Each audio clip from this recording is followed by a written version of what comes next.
creo que hoy la historia de Emilio nos va a retumbar en las emociones. Arráncate, Emilio Valles Vidrio, bienvenido. Los hijos de Scramo.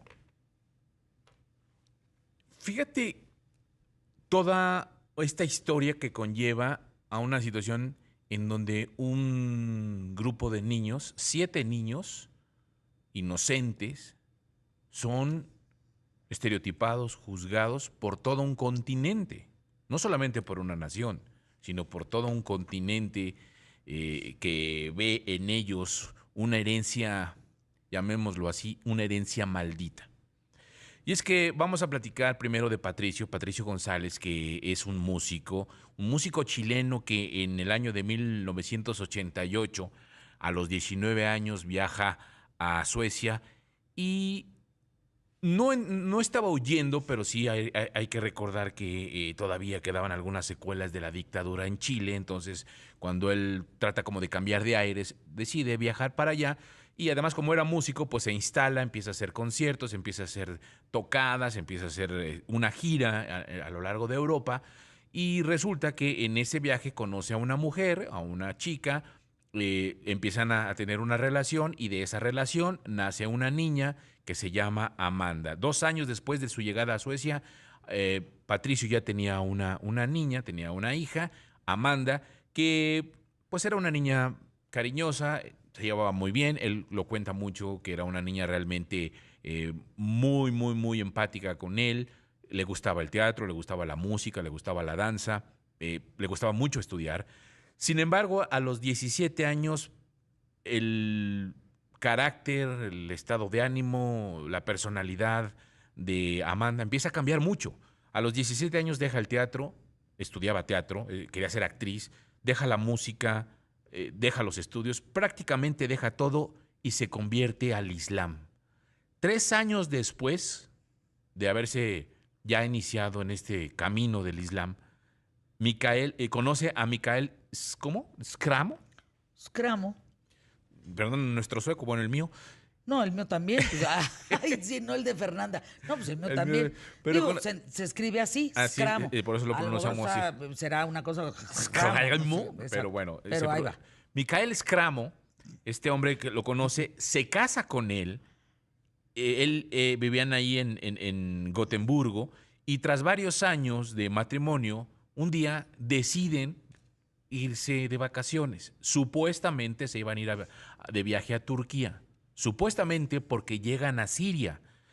En Siria, la pareja se enrola en el Estado Islámico, que en ese año, estamos hablando de 2014, proclamaba ya el califato y anunciaba su expansión más allá de los territorios que ya controlaba en Irak y Siria.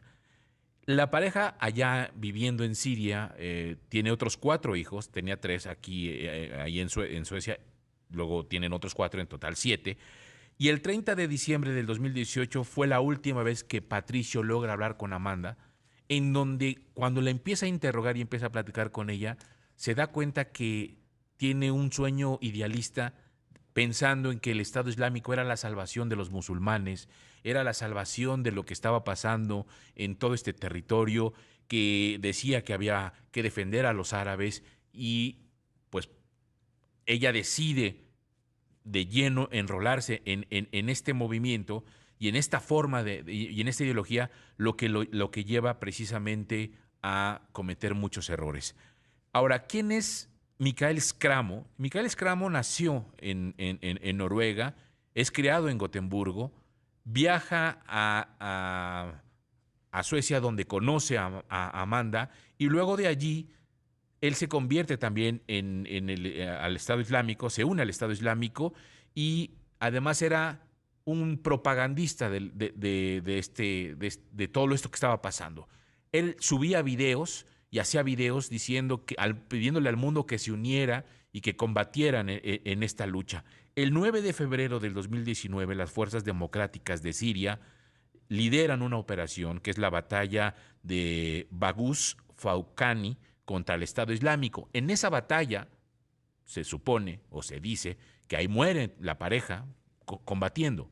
Entonces, al problema que cuando mueren ellos, los 7 menores de edad quedan solos y lo que hace, lo que hace Siria es recogerlos y mandarlos a un campamento de all para viudas que pertenecían o familiares que pertenecían a algunos miembros del Estado Islámico para protegerlos ahí. Y aquí es donde comienza toda una nueva batalla, la batalla de Patricio para poder recuperar a esos 7 niños, porque esos 7 niños ya estaban abandonados, ya no tenían ni papá, ya no tenían mamá, y además, bueno, pues empieza toda esta batalla legal desde Suecia, primero, mandando algunos documentos a Siria, pidiéndole a Suecia, a su país, y a Chile que los ayudara para poder recuperar a estos niños. Como no sucede nada, él decide emprender una campaña con familiares, con abuelos, con tíos, con primos de gente que también había pertenecido al Estado Islámico y que estaban prácticamente abandonados allá. Viaja a Irak, donde se instala y hace llamados nuevamente al gobierno de Chile y al de Suecia para que pudieran intervenir. Incluso le manda un escrito a la Cruz Roja, pero no tiene éxito. Fue tanta la presión y tanto este movimiento que empieza a crecer por parte de Patricio que finalmente las autoridades voltean a verlo, cambian su actitud y comienzan las gestiones conjuntas. El viernes 3 de mayo del 2019, representantes suecos y personal kurdo deciden reunirse para discutir y analizar la situación de 80 personas que eran o tenían conexión con Suecia, o eran suecos, o eran parientes, etcétera, que de alguna manera estaban en este campamento y habría que definir el destino de estas 80 personas. Entre estas 80, obviamente, estaban los 7 niños. Finalmente, el 7 de mayo del 2019, decide el gobierno kurdo entregarle a Patricio a sus siete nietos. Se los entrega en Irak. Ahí es donde él ya los recibe.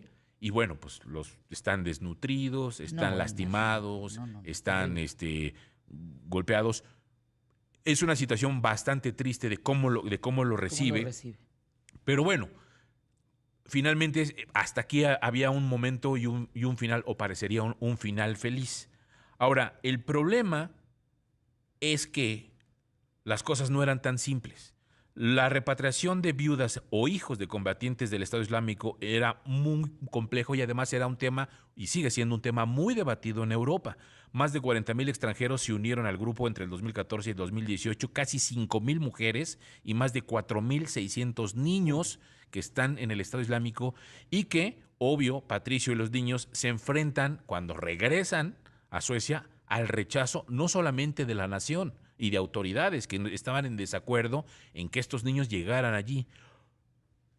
¿Por qué? Por dos cosas. Primero que nada, porque pues pertenecían al Estado Islámico. Y segundo, en 2015, este hombre, Mikhail Skramo, a través de un video que sube, amenaza con hacer atentados terroristas en Suecia. Y peor aún, en uno de estos videos propagandísticos que podemos ver, para los amigos que nos están siguiendo por televisión e internet, pueden ver una fotografía donde está con su hijo mayor, posando con un rifle, con un rifle, y el hijo con uno que es uno de juguete, pero al final lo que es que la gente de Europa, de Suecia, decía, es que estos niños ya traen esta cosa ya adentro, ya piensan como el Estado Islámico y no podemos permitir que lleguen aquí a enfrentarse con la sociedad sueca que tiene otro tipo de pensamiento, otro tipo de ideología. Finalmente, bueno, pues ya llegaron a Suecia en el 2019, ha sido una lucha muy constante, están catalogados en muchos momentos como los hijos de Skramo, el hombre que amenazó a toda una nación. Y Skramo incluso apareció, como te digo, en estos videos y por eso la gente los identifica. Para Patricio, esta situación dice que este miedo es injustificado, que no se basa en algo real, que los niños al final son niños, no son ni más buenos ni más malos que otros, y lo que sea que pasó con sus padres en esta estupidez, así lo dice él, en esta estupidez no tiene nada que ver con los niños. Y lo que afirma Patricio es, por el contrario, ellos, estos 7 niños, serán el testimonio de los errores de sus padres y la advertencia para otras generaciones que cuando quieran convocar a guerras bastardas, así lo dijo, les recordarán el dolor, la barbarie y las idioteces que no se deben cometer. Oye, ¿cuántos niños no corrieron con esta suerte? Totalmente. ¿No? ¿Cuántos se quedaron? O ahí están solos, abandonados. Y el problema es que lo que decía Patricio, muchos de los abuelos, parientes son musulmanes. Cuando empieza a tratar de ayudarlos, y entonces por miedo le dicen, no, pues que se queden allá. Yo no voy a traer a los niños ni a las viudas, pues que se queden allá. Y están sufriendo eso, porque los abandonaron los mismos familiares. Es terrible. Los niños de la guerra, ¿no? Sí, pero... No pensamos a veces... Miren, vemos una imagen en donde está él con los 7 niños, chiquititos. Así, casi uno tras otro, De 1 a 8 años. Como la novicia rebelde, pues. Así es. ¿No? De 1 a 8 años. Y dices, ¿cuál es el presente y el futuro de estos chavos, caray? Y nada más porque él emprende esta lucha para recuperarlos. Pero si no, ¿qué hubiese sido de este futuro? Realmente estos niños se hubieran terminado, como su papá, con un rifle en la mano a los 13, 12 años. Y ve esta foto es impresionante. Cuando de verdad, está abrazando si están en la radio, busquen Scarmo, hijos de Scarmo, Skramo. Y los hijos de Scarmo, la imagen es brutal. Sí, no. Me quedé pensando, Emilio, bueno, ahora en Afganistán, porque tú veías en ese avión que salió, el primero donde se colgó gente que se cayó, veías puros adultos. ¿Y los niños? Bueno, desafortunadamente hoy el atentado que se suscita en el aeropuerto dejó víctimas, muchos niños que estaban ahí alrededor. Pero yo veía esos adultos, eran 600 arriba de un avión, no es menor. Uh-huh. No había niños. Bueno, no sé si viste la escena de donde están los soldados y hay gente que les está dando a los niños para que los pasen. O sea, es brutal. Una barda. Sí, hay que hablar de los niños, de la guerra. Deberíamos hacer un programa con Esther Chabot, con Beata Wogna. Y los niños del narcotráfico. Y los niños del narco, ¿no? Son temas, mira, sí. Se te paran los pelos de punta.